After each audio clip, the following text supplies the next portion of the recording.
Hello, I'm with Greg Bell, who's the Head of Technical Services at Ballarat Grammar School in Australia, and with Eric Papier, who's the Worldwide Director of Technical Marketing at HP. And we're going to talk about the first real-world deployment of software-defined networking, or SDN. So Greg, you've just deployed software-defined networking. Seems to be the world's first real-world case of this. Tell me something about it.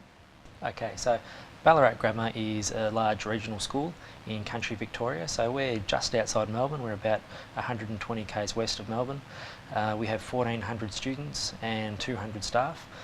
250 of our students are boarders and they live on campus, so the school is our home, during the school year.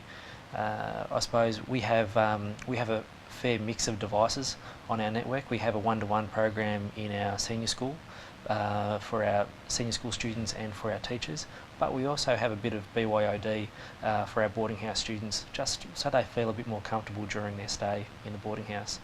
I suppose we've noticed that we have a lack of visibility and control over the network security with these devices.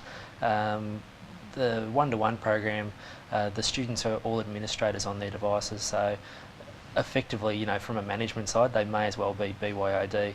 So we really don't have the visibility and control over those devices, that we'd like. So prior to installing Sentinel, we'd never really had a good picture of the health of those devices. But we were talking to HP Networking about some of the challenges that we were facing, and they gave us the opportunity to try Sentinel and to see if it could meet some of those challenges, and it's been successful so far. And tell me more about what the HP Sentinel brought to you. Okay, so the way Sentinel works is it will intercept DNS traffic from the student devices and it will compare that DNS traffic against the Tipping Point reputation database. Now, Tipping Point has different categories for phishing, malware and spyware and things like that, so we can set thresholds for how aggressive we would like to be in blocking these sorts of threats, and then when Sentinel intercepts the DNS traffic, it evaluates those requests against the database and either allows or denies that traffic.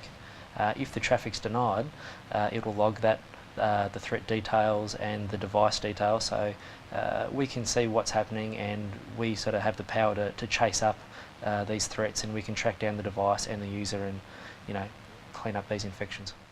And could you really only have done this with OpenFlow? I'm sure there's other ways that we could have achieved the same goals, but I think going with an OpenFlow solution, that was an easy solution for us. We already had the right equipment available to us, and there was no need to install any software on the student devices.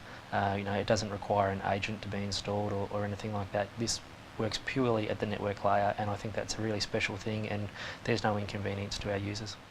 And turning now to you, Eric, tell us about the wider significance of this deployment. This is really, we've been showcasing Ballarat as one of our key SDN deployments, one of our initial SDN deployments. So really we like to talk about SDN and how it changes, how it's really changing networking. And I think the Ballarat implementation is a good example, and you can see from what Greg was just describing that it's really changed the way that he, as an administrator on the network, really looks at the network and also gives him visibility that he didn't have before into what's going on. And he was able to do that because of this SDN application, Sentinel. And it's really exciting just because Sentinel is really one of the first SDN applications that we've brought to market, and it just is really the tip of the iceberg when it comes to what we can do with SDN. And what other applications do you see SDN delivering? So there's a lot of opportunity, and we just launched an SDN ecosystem, which includes the software developer kit and also an SDN app store, really an industry first. So with those, we're really looking forward to not just HP working on developing applications, but actually having our Alliance One partners, and also really any, even just a small startup who has developers or someone who is interested in developing an SDN application can bring it to market. And where do you see SDN going in the future? So SDN really changes the game in networking in general. If we look back over the last 10, 15 years of networking, it's been pretty much a speeds and feeds increase, but not really much else happening in the game. It changed from 10 meg to 100 meg to gig, and 10, 40, now 100 gig and beyond. But really, besides that, there hasn't been a lot of other changes in the networking space. And SDN really changes the story completely and really brings a new style of IT to the game. And turning back to you, Greg, finally, what do you see SDN delivering for you in the future?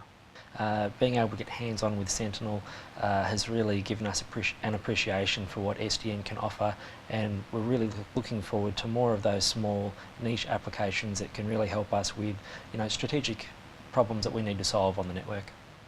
Greg, Eric, thank you both for joining us.